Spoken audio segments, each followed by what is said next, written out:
प्रिय शिक्षार्थियों, नैतिक शिक्षा की इस कक्षा में आप सबका स्वागत है। अब हम नैतिक शिक्षा के पाठ 5 को पढ़ेंगे। आइए शुरू करते हैं। पाठ 5, गायत्री जप का प्रभाव। गायत्री मंत्र जो है, जिसे महामंत्र, वेद माता, गुरु मंत्र और सावित्री मंत्र भी कहा गया है, उसके जप का क्या प्रभाव है या क्या प्रभाव पड़ता है, उसका जप कितना प्रभावशाली होता है, उसके बारे में आज हम पढ़ेंगे। सबसे पहले दे रखा है गायत्री की महिमा। महिमा शब्द का अर्थ आप जानते हैं। महिमा का अर्थ होता है माया, लीला, बड़प्पन। इन अर्थों में प्रयुक्त होता है यह महिमा शब्द। लिखता है गायत्री मंत्र ओम भूर भुवः स्वः तत्सवितुर्वरेण्यं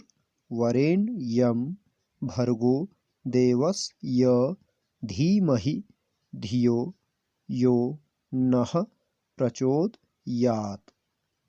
यहाँ लिखता है इस गायत्री मंत्र को सावित्री मंत्र, गुरु मंत्र, वेद माता, महामंत्र आदि अनेक नामों से पुकारा जाता है। गायत्री मंत्र को किन किन नामों से पुकारा जाता है, इस प्रकार से परीक्षा में हमसे पूछा जाता है, तो आप अपने अपनी बुक्स पर इसे अंडरलाइन कर लें। प्रश्न रहेगा गायत्री मंत्र को और किन किन नामों से पुकारा जाता है, तो आप उत्तर लिखेंगे गायत्री मंत्र को सावित्री मंत्र, गुरु मंत्र, वेद माता, महामंत्र आदि अनेक नामों से पुकारा जाता है। गायत्री की महिमा का वर्णन करते हुए कहा गया है समस्त अर्थात सारे दुखों के अपार सागर से पार करने वाली गायत्री है। इसलिए इसको पाप निवारिणी, दुख हारिणी या हारिणी, यहाँ लिखा हुआ है हारिणी शब्द होता है, त्रिलोक तारिणी अर्थात तारिणी कहते हैं। महर्षि दयानंद सरस्वती ने इसका शब्दार्थ इस प्रकार किया है। तो गायत्री मंत्र का जो शब्दार्थ है महर्षि दयानंद के अनुसार वह इससे आगे लिखा हुआ है। सबसे पहले जो हमने ऊपर पढ़ा इसकी थोड़ा सा व्याख्या कर लेते हैं। समस्त का अर्थ बताया मैंने सारे, समस्त मैंने जितने भी संपूर्ण सारे दुख हैं। आगे लिखता है अपार सागर। अपार माने जो पार ना किया जा सके या जिसको लांघा ना जा सके, जिससे पार ना पाया जा सके, उसे कहते हैं अपार। तो इसमें से प्रश्न पूछा जाएगा कि गायत्री की महिमा का वर्णन करें, तो आप यहाँ से अंडरलाइन कर लेंगे गायत्री की महिमा का वर्णन करते हुए कहा गया है कि समस्त दुखों के अपार सागर से पार कराने वाली गायत्री है, इसलिए इसको पाप निवारणी, दुख हारिणी, त्रिलोक तारिणी भी कहते हैं। इस तरह से आप लिखेंगे। आगे पाप निवारणी, पाप का निवारण करने वाली, छुटकारा दिलाने वाली, दुख हारिणी अर्थात हारिणी लिखा हुआ है तो हारिणी माने दुख का हरण करने वाली, दुख को मिटाने वाली, और त्रिलोक तारिणी, त्रिलोक यानी कि तीनों लोकों से पार कराने वाली। अब आगे है महर्षि दयानंद के अनुसार जो इसका अर्थ है उसको पढ़ते हैं। ओम यह परमेश्वर का निज नाम है। ओम क्या है? परमेश्वर का निज अर्थात अपना नाम है। निज का अर्थ होता है अपना। आगे लिखता है भूः जो प्राण का भी प्राण, भुवः सब दुखों को छुड़ाने हारा अर्थात बाला।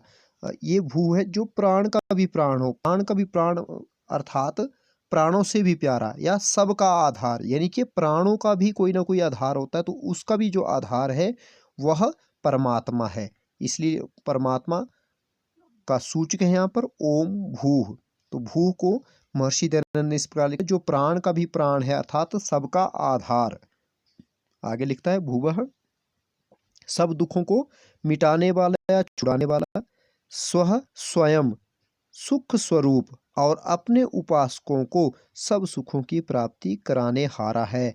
हारा का मतलब यहाँ हारना किसी चीज से हार जाना नहीं होता। प्राप्ति कराने हारा का मतलब, हारा का अर्थ है वाला, प्राप्ति कराने वाला है।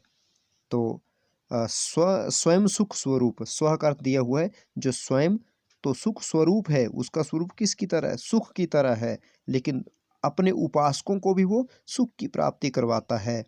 आगे लिखता है उस सवितुः, सवितुः का मतलब दिया है सब जगत की उत्पत्ति करने वाले। सवितु का, सविता कहा गया है सूर्य को, परंतु यहाँ लिखा हुआ है सब जगत की उत्पत्ति करने वाला। सूर्यादि प्रकाशकों के भी प्रकाशक, अर्थात जो सूर्य, जैसे पृथ्वी को प्रकाशित करने वाला कौन है, सूर्य है। जो सौर मंडल में जितने भी ग्रह हैं उनको प्रकाशित करने वाला कौन है, सूर्य है। तो उस सूर्य को भी प्रकाश देने वाला, समग्र ऐश्वर्य के दाता, दाता था देने वाला, समग्र मने संपूर्ण, समस्त, ऐश्वर्य अर्थात सुख संपत्ति या ऐश्वर्यशालिता, उसको देने वाला, ऐश्वर्य को देने वाला, धन संपदा समृद्धि इत्यादि को देने वाला, उसको ऐश्वर्य कहा गया है। आगे लिखता है देवस्य, देवस्य कामना करने योग्य। देवस्य का अर्थ तो देखा जाए तो देव काके की होता है, षष्ठी का एक वचन, परंतु महर्षि दयानंद के अनुसार हम अर्थ पढ़ रहे हैं जिन्होंने भावार्थ किया हुआ है इस पूरे गायत्री मंत्र का। कामना करने योग्य, कामना अर्थात पाने योग्य, चाहने योग्य। भर्गः सब क्लेशों के भस्म करने हारे, अर्थात भर्गः मने सब प्रकार के जो कष्ट क्लेश हैं उनका उनकी समाप्ति करने वाला, उनको भस्म कर देने वाला, उनको मिटाने वाला। यहाँ हारे अर्थात वाले। पवित्र शुद्ध स्वरूप, तत् उसको हम लोग धीमहि धारण करें, धियो यो नः प्रचोदयात्, हमारी बुद्धि को, कर्म को अपनी ओर ले चलो। इसी प्रयोजन के लिए जगदीश्वर की स्तुति, यहाँ पृष्ठ संख्या 16 है, आप पृष्ठ संख्या 17 देखते हैं। पृष्ठ संख्या 17 पर दिया हुआ है प्रार्थना, उपासना करना और किसी उपास्य, उपास्य अर्थात इष्ट देव को उसके तुल्य या उससे अधिक नहीं मानना चाहिए, अर्थात ऐसे ही परमात्मा की उपासना करनी चाहिए। और किसी उपास्य, उपास्य माने जिसकी हम उपासना कर रहे हैं, यानी कि जो हमारा इष्ट देव है, जिसकी हम ज़्यादा पूजा अर्चना करते हैं, जिसको हम मानते हैं। अब इस मंत्र द्वारा सारे विश्व को उत्पन्न करने वाले परमात्मा का जो उत्तम तेज है, उसका ध्यान करने से बुद्धि की मलिनता दूर हो जाती है। अब प्रश्न पूछ लिया जा सकता है कि बुद्धि की मलिनता कैसे दूर होती है? तो बुद्धि की मलिनता दूर होती है परमात्मा का जो उत्तम तेज है उसका ध्यान करने से। ऊपर से लिखा हुआ है सारे विश्व को उत्पन्न करने वाले परमात्मा का जो तेज है उसका ध्यान करने से बुद्धि की मलिनता समाप्त हो जाती है या दूर हो जाती है। अब जैसे तेज शब्द का अर्थ यहाँ तीव्र नहीं होता, तेज जैसे सूर्य का तेज, उसे हम ऐसे देख नहीं सकते हैं, सूर्य की तरफ आंखें, आंख से आंख नहीं मिला सकते हम सूर्य से, उसे कहते हैं तेज, जो एक चमक होती है जैसे सूर्य की चमक, तो उसे कहा गया है यहाँ पर तेज।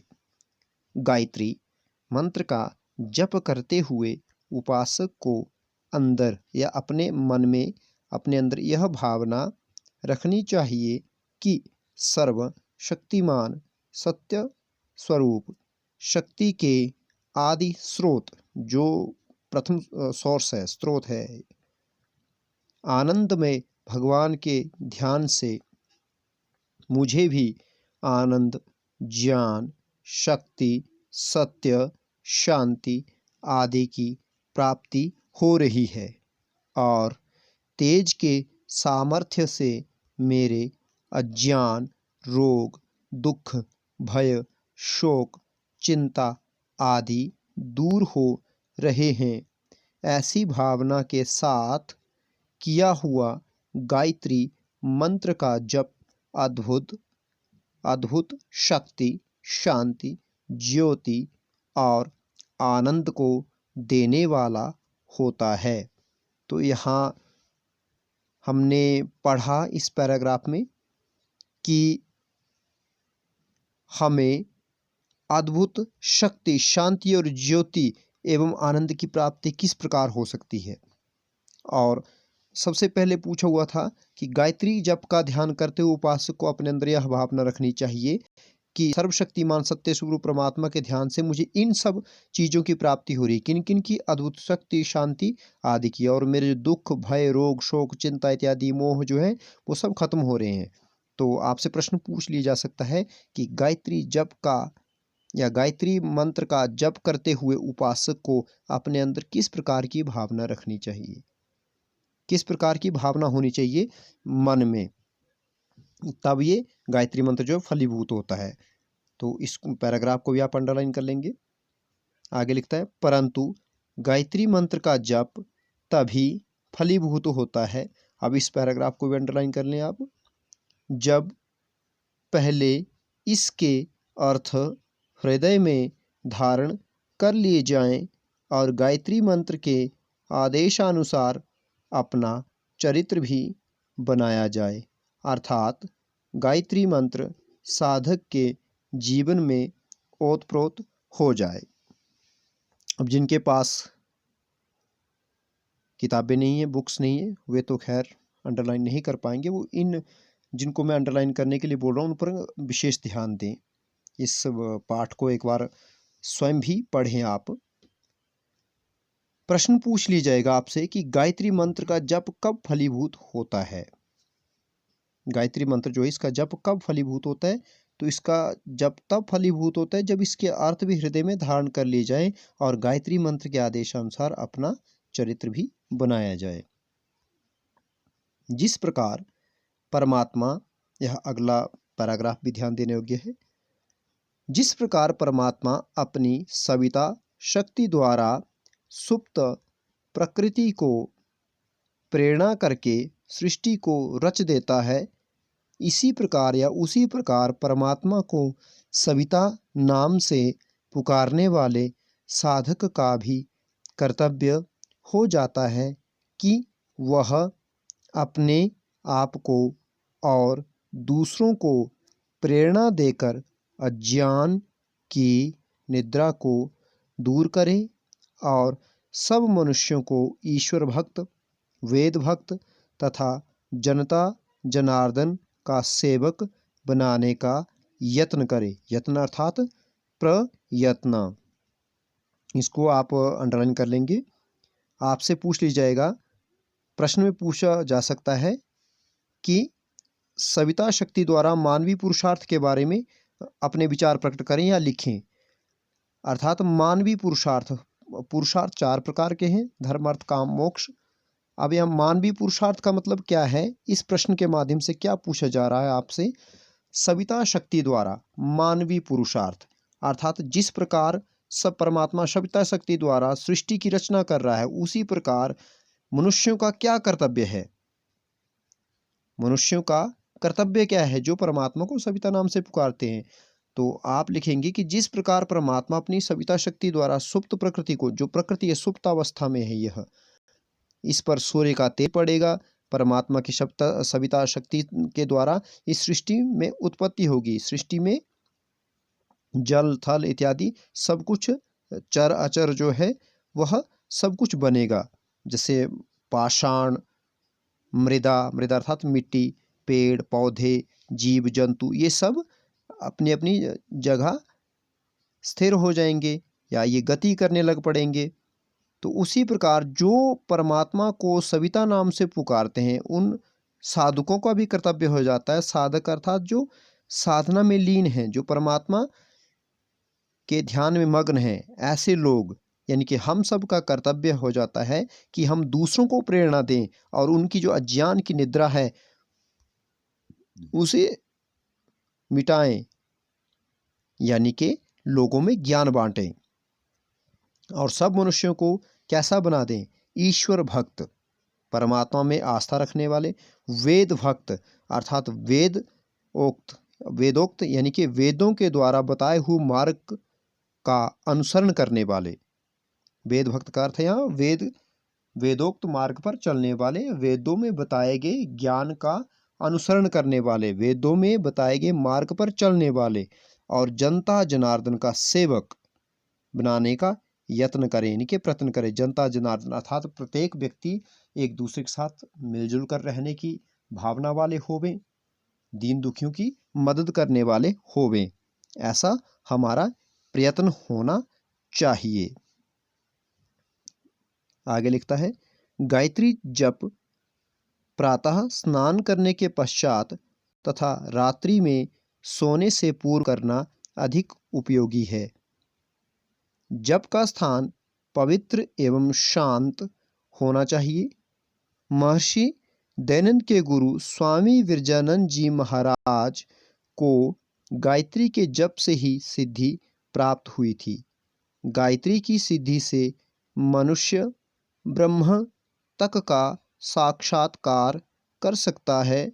महात्मा गांधी ने एक लेख में लिखा है कि गायत्री मंत्र का स्थिर चित्त और शांत हृदय से किया गया जप आपत्ति काल के संकटों को दूर करने का सामर्थ्य रखता है और आत्मोन्नति में सहायक है। अब इसको आगे पढ़ते हैं, पर पहले इस पैराग्राफ को एक बार अच्छे से समझ लेते हैं। कहता है, गायत्री का जप कब करना चाहिए? प्रातः स्नान करने के बाद और रात में सोने से पहले यदि करेंगे तो अधिक उपयोगी है। प्रश्न पूछ लिया जाता है कि गायत्री मंत्र कब करना चाहिए, गायत्री मंत्र के जप का स्थान कैसा होना चाहिए, ये पूछ लिया जाता है, और इसकी विधि क्या होनी चाहिए, गायत्री मंत्र के जप की क्या विधि होनी चाहिए। तो इसमें से आप लिखेंगे। अब विधि क्या है गायत्री मंत्र के जप की? इसकी विधि बहुत ही आसान है कि गायत्री मंत्र के जो अर्थ है उन्हें हम हृदय में धारण कर लें। समय, इसका जो समय है यहाँ पर लिखा हुआ है, प्रातः स्नान करने के बाद और रात्रि में सोने से पहले। और अंत में प्रश्न में पूछा गया है कि स्थान, या कई बार ऐसे पूछ लिया जाता है, पहले पूछ लिया जाता है समय, स्थान और विधि, बात एक ही है। अब हमारे पास पूछा स्थान, तो गायत्री मंत्र के जप का स्थान जो है वह शुद्ध पवित्र एवं शांत होना चाहिए, जहां मन आसानी से एकाग्र हो सके। यहाँ आप प्रश्न अभ्यास प्रश्नों में देख सकते हैं, पूछा हुआ है गायत्री मंत्र के जप की विधि, समय तथा जप के स्थान को बताएं। और महात्मा गांधी के गायत्री के विषय में जो विचार थे उनको लिखें आप। तो गांधी जी ने कहा है कि गायत्री मंत्र का स्थिर चित्त माने शांत चित्त से, शांत मन से जब हम जाप करते हैं तो वह आत्मोन्नति के लिए भी उपयोगी है और आपत्ति काल के संकटों को, मुसीबत के समय जो विपत्तियां आती हैं, जो संकट आते हैं, उनको भी दूर करने में सहायक सिद्ध होता है। अब आगे देखते हैं। महात्मा आनंद स्वामी ने गायत्री जप के लाभ का वर्णन करते हुए कहा है कि जब वे 8 या 9 वर्ष के थे तो मंद बुद्धि होने के कारण बड़े निराश रहा करते थे। वे अपने जीवन को बिल्कुल निरर्थक अर्थात बेकार, बिना जिसका कोई अर्थ ना हो, जिसका कोई औचित्य ना हो, जिसका कोई लाभ ना हो समझते थे, क्योंकि कोई भी उनसे प्रसन्न नहीं रहता था। तो यहाँ पर प्रश्न पूछ लिया जा सकता है कि महात्मा आनंद स्वामी जी अपने जीवन को बिल्कुल निरर्थक क्यों समझते थे? इसलिए क्योंकि उस समय कोई भी उनसे प्रसन्न नहीं रहता था। उनकी इस दयनीय अवस्था को सुनकर आर्य जगत के प्रसिद्ध सन्यासी स्वामी नित्यानंद जी ने उन्हें गायत्री मंत्र दिया और प्रातःकाल होने से पूर्व इस मंत्र को अर्थ ज्ञान और अनुकूल आचरण सहित जाप या जप करने का आदेश दिया। अनुकूल आचरण का मतलब है गायत्री मंत्र के आदेशानुसार अपना चरित्र बनाए रखने के लिए, जैसा आपने पिछले पैराग्राफ में पढ़ा। इसका परिणाम यह हुआ कि उनके जीवन की काया पलट गई। वे प्रतिदिन उन्नति करने लगे। मंत्र जप से उनकी एकाग्रता बढ़ने लगी। बुद्धि तीव्र होने लगी, मन पढ़ाई में लगने लगा, बुद्धि विषयों को समझने लगी, तो वे कक्षा में प्रथम आने लगे। युवावस्था में भी वे इस गायत्री मंत्र का अर्थ सहित जाप करते थे। तो यहाँ लिखा हुआ युवावस्था में भी वे इस अर्थ सहित गायत्री जाप के प्रभाव से सदा आगे ही बढ़ते गए। अतः श्रद्धा और विश्वास पूर्वक एकाग्र मन से अर्थ चिंतन सहित गायत्री मंत्र का जप करो। अब इसका अभ्यास कार्य है हमारे पास। पहला दिया हुआ है गायत्री मंत्र लिखिए। तो गायत्री मंत्र बुक पे लिखा हुआ है, वहीं से आप अपनी नोटबुक पे लिखेंगे। अगला लिखा है गायत्री मंत्र का अर्थ लिखिए। तो गायत्री मंत्र का शाब्दिक अर्थ जो है वह अलग है, महर्षि दयानंद के अनुसार जो अर्थ है वह अलग है। तो आप दोनों अर्थ लिखेंगे। गायत्री मंत्र का अर्थ है, जैसे कि ओम का अर्थ है रक्षक, हे परमपिता परमात्मा, हम आपके उस पापनाशक तेज का ध्यान करते हैं जो हमारी बुद्धि को सत्कर्मों की ओर प्रेरित करे। इस प्रकार भी गायत्री मंत्र का अर्थ है। और हम दूसरा लिखना चाहें इसका अर्थ, तो ओम यह परमात्मा का निज नाम है, अर्थात हे परमपिता परमात्मा, भू प्राणों से भी प्यारा, सबका आधार। इस प्रकार जैसा आपकी बुक में दे रखा है वहाँ से भी हम इसको लिख सकते हैं। तो महर्षि दयानंद के अनुसार आप अलग लिखेंगे अर्थ इसका। तीसरा है गायत्री की महिमा का वर्णन कीजिए। तो ये भी आपको बुक में अंडरलाइन करवा दी गई। एक बार आप अपनी रफ नोटबुक पर इन प्रश्नों के उत्तरों को लिख लें बुक से ही देख करके। उसके बाद फिर आपके लिए लिखित सामग्री उपलब्ध करवाई जाएगी, उसके साथ आप इसे मिला लें कि जो आपने अपने उत्तर लिखे हैं और जो उत्तर लिख करके आपको भेज दिए गए हैं उनमें कितना अंतर है, और उसमें यदि कोई चीज़ समझना है तो आप पूछ सकते हैं। अगला है सविता शक्ति द्वारा मानवीय पुरुषार्थ के बारे में लिखिए। गायत्री मंत्र के जप की विधि, समय तथा जप के स्थान को बताएं। छठा प्रश्न है महात्मा गांधी के गायत्री के विषय में विचार लिखिए। स्वामी बिरजानंद को और महात्मा आनंद स्वामी को प्राप्त हुए गायत्री जप के फल का उल्लेख कीजिए। उल्लेख इसमें उपसर्ग है, उल्लेख कीजिए अर्थात उसको लिखिए, आप उसका वर्णन कीजिए। इसे आप लिखेंगे अपने अपनी रफ नोटबुक्स पर, और तत्पश्चात फिर जो आपको यहाँ से लिखित सामग्री भेजी जाएगी उसके साथ आप अवश्य मिलान करेंगे। और अभी के लिए आपका काम है, आप इस पाठ को एक बार फिर से अच्छे से पढ़ लें या इसी वीडियो को एक बार फिर से आप सुन लें। इति ओम शम।